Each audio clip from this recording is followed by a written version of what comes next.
నమస్తే న్యూస్ 24 తెలుగుకి స్వాగతం। నా పేరు శ్రీలత। ముందుగా వార్తలోని ముఖ్యాంశాలు చూద్దాం।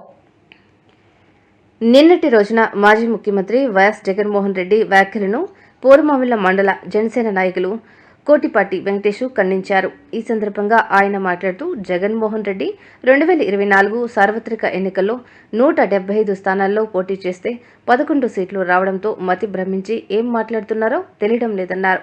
ఎక్కడైనా మాట్లాడేటప్పుడు ఆచితూచి వ్యవహరించాలని పూర్వమావిళ్ల జనసేన నాయకులు హెచ్చరించారు। ఈ కార్యక్రమంలో పూర్వమావిళ్ల జనసేన నాయకులు నగరి రమణయ్య, ఎక్కలూరి సిద్ధు, రామాయణపు రామ్మోహన్, బొల్లు వెంకట సుబ్బయ్య, తమ్మిశెట్టి రమణయ్య, చిన్నం గురప్ప, పాతకడప సిద్ధయ్య, మండల జనసేన నాయకులు కార్యకర్తలు పాల్గొన్నారు। ఇది కాదు, అలాగే మా కళ్యాణ్ గారు నీతికి నిజాయితీకి నిలువెత్తున రూపం।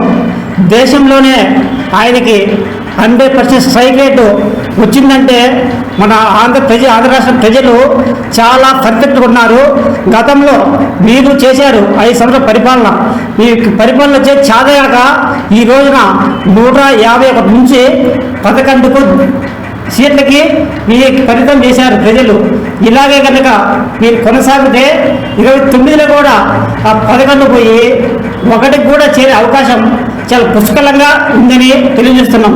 అదేదో ఈ బయట ఇలా ప్రెస్ మీట్ పెట్టి మాట్లాడే బదులు డైరెక్ట్ అసెంబ్లీలో కూర్చొని ప్రజల పట్ల ఈ సమస్యలు పోరాడితే ఇంకా చాలా బాగుంటుందని ఈ జనసేన పార్టీ కార్యాలయం నుండి తెలియజేస్తున్నాము। జై జనసేన, జై హింద్। నమస్కారం, నా పేరు నగిరి రమయ్య, పూర్వమావిళ్ల మండల జనసేన పార్టీ నాయకుడిని। నిన్నటి రోజున జగన్మోహన్ రెడ్డి గారు డిప్యూటీ సీఎం పవన్ కళ్యాణ్ గారిని కార్పొరేట్కు ఎక్కువ, ఎమ్మెల్యేకి తక్కువ అని విమర్శించారు। ఇట్లా విమర్శించడం మంచి పద్ధతి కాదు। రాజకీయాల్లో గెలుపోవడం సహజం, దాన్ని స్పోర్టివ్గా తీసుకోలే కానీ ఇట్లా మాట్లాడడం సరైన పద్ధతి కాదు। కాబట్టి ఇక్కడైనా జగన్మోహన్ రెడ్డి గారు